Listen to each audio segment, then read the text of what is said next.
Hola, ¿qué tal? Hoy hablaremos sobre el proyecto modernizador de Porfirio Díaz y qué consecuencias económicas tuvo su modelo en México. El Porfiriato fue un periodo de la historia de México en el que el gobierno estuvo bajo el control total del militar y político Porfirio Díaz, entre el 28 de noviembre de 1876 y el 25 de mayo de 1911.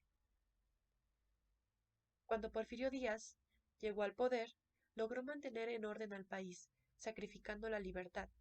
Para ello, fortaleció al ejército, que fue el encargado de eliminar cualquier intento de rebelión. Incluyó en su gabinete a personas de toda su confianza y se rodeó de un grupo de intelectuales llamado los científicos, que elaboró proyectos económicos, culturales y educativos que modernizarían al país y que habían sido soñados desde la independencia. El gobierno porfirista creó las condiciones para que México se integrara a la economía mundial. Era un momento en que los países industrializados del mundo buscaban nuevos mercados. De acuerdo con dicha integración, se construyó una extensa red de líneas ferroviarias que unió a las poblaciones, ampliando con ello la circulación de las mercancías. Además, se impulsó la inversión de capitales extranjeros y nacionales en la industria, reduciendo impuestos y otorgando concesiones para la explotación de minas y petróleo principalmente. Cuando Díaz tomó el poder, México se encontraba bajo condiciones económicas desfavorables, sumido en una enorme deuda externa y con las arcas vacías. La falta de solvencia económica afectaba directamente a un gran número de empleados gubernamentales a quienes se les adeudaba salarios atrasados. En el plano internacional, México contaba con una calificación crediticia deficiente y los permanentes déficits causaban serios problemas en la balanza de pagos.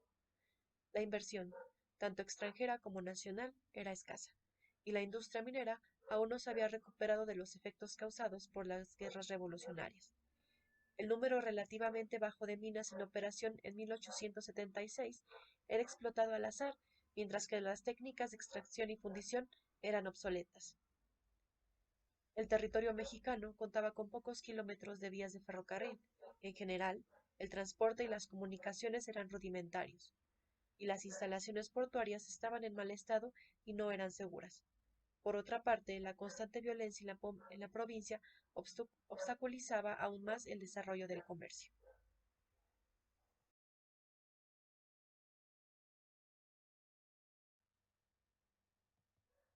Durante sus primeros 4 años como presidente de México, Díaz comenzó a tomar medidas para combatir el atraso económico de la nación.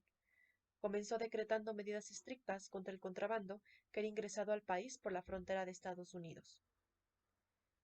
Dirigidos por José Yves Limantour, quien se desempeñó como asesor de Díaz, los científicos desarrollaron un plan de recuperación económica que llevaría a cabo durante los siguientes 27 años del Porfiriato. Programa de modernización de Porfirio Díaz. La estrategia de Porfirio Díaz para fomentar el crecimiento orientado a la exportación logró que México se integrara rápidamente a la economía mundial. Este programa de modernización sentó sus bases en la explotación de los recursos naturales del país, la mano de obra doméstica barata y capital extranjero y tecnología para hacer posible la exportación. El capital extranjero inyectado a la economía mexicana dio impulso a un crecimiento dinámico. La expansión de la red ferroviaria en territorio mexicano favoreció la agricultura de exportación, la manufactura y la minería. En términos económicos, el porfiriato dio paso a la expansión de los productos de exportación en materia de agricultura y ganadería, lo que permitió la exportación de ganado y pieles de ganado, además de café, algodón, henequén, azúcar, vainilla y chicle.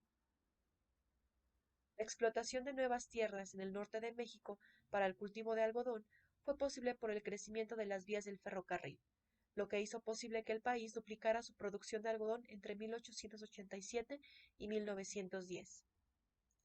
Asimismo, las medidas económicas del porfiriato estimularon la fabricación a través de incentivos a la exportación, altos aranceles protectores para productos manufacturados extranjeros, bajos costos de transporte y la abolición del impuesto a las transacciones comerciales.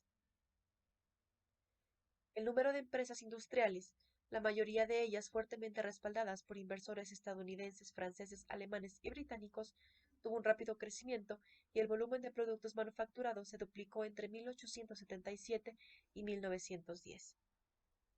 Los ferrocarriles también fueron clave al contribuir a la reactivación de la minería al constituirse en el único medio factible para transportar grandes cantidades de mineral.